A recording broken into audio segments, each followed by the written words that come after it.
Jean-Baptiste Frezos est un historien français, spécialiste de l'histoire des sciences, des techniques et de l'environnement. Il est aussi chercheur au CNRS et est surtout connu pour ses travaux qui critiquent la manière dont les sociétés industrielles ont pensé, ou plutôt ont ignoré, les conséquences environnementales de leurs actions. Jean-Baptiste Frezos voudrait remettre en cause le fait que les gens aient pris conscience assez tard de l'écologie. L'un de ses objectifs majeurs est de critiquer l'idée selon laquelle les sociétés industrielles auraient détruit la nature sans s'en rendre compte, et que ce n'est qu'au XXe siècle, voire même récemment, que l'on aurait pris conscience des effets négatifs sur l'environnement. Il montre que les critiques concernant les effets environnementaux de l'industrie, des techniques ou des progrès existaient déjà au XIXe siècle.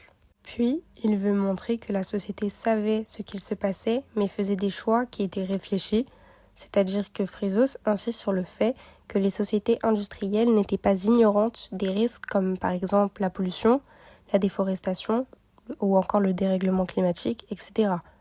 Puisqu'au contraire, des débats, des protestations ou encore des précautions existaient. Ce qui l'intéresse, c'est de savoir pourquoi, malgré cette connaissance, la société a continué d'adopter des pratiques destructrices pour l'environnement.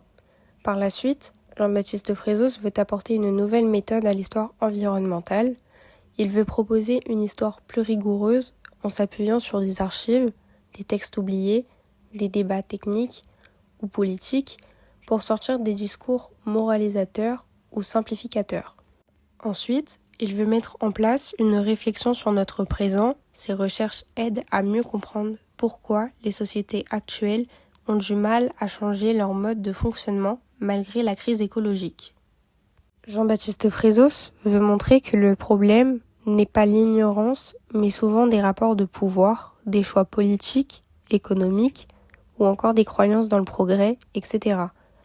Par exemple, dans son livre « L'Apocalypse joyeuse », sorti en 2012, il montre que les sociétés du XIXe siècle avaient conscience des effets destructeurs des technologies, mais qu'elles les acceptaient en raison des promesses de progrès, de richesse, etc. Ou encore dans son livre « L'Anthropocène », coécrit avec Christophe Bonneuil, sorti en 2013, il nous questionne par rapport à l'idée selon laquelle l'humanité aurait soudainement pris conscience de son impact sur la planète avec l'entrée de l'Anthropocène, qui est une ère où l'activité humaine transforme profondément la Terre.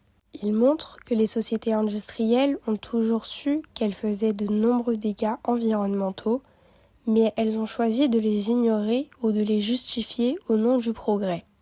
Son livre vise donc à déconstruire le récit d'une prise de conscience tardive et à proposer une histoire critique de notre rapport à la nature. Mais aussi, dans son livre Les révoltes du ciel, coécrit avec Fabien Locher, sorti en 2020, il retrace l'histoire du réchauffement climatique du XVe au XXe siècle. Il montre que les sociétés anciennes pensaient déjà que leurs actions pouvaient influencer le climat, notamment à travers la guerre ou l'agriculture. Les auteurs soulignent aussi que les questions climatiques ont toujours été profondément politiques. Ce livre remet donc en cause l'idée que la conscience écologique serait née seulement au XXe siècle. Pour conclure, les travaux de Jean-Baptiste Frezos remettent profondément en question les récits dominants sur l'histoire de l'environnement. Contrairement à l'idée que les sociétés industrielles auraient découvert tardivement les conséquences écologiques de leurs actions, il montre que ces risques étaient souvent connus, mais délibérément acceptés ou ignorés. Dans l'Apocalypse joyeuse, les révoltes du ciel ou encore le temps de l'état thermique, Frezos révèle que les crises environnementales ne sont pas le fruit d'une inconscience, mais de choix politiques, économiques et techniques assumés.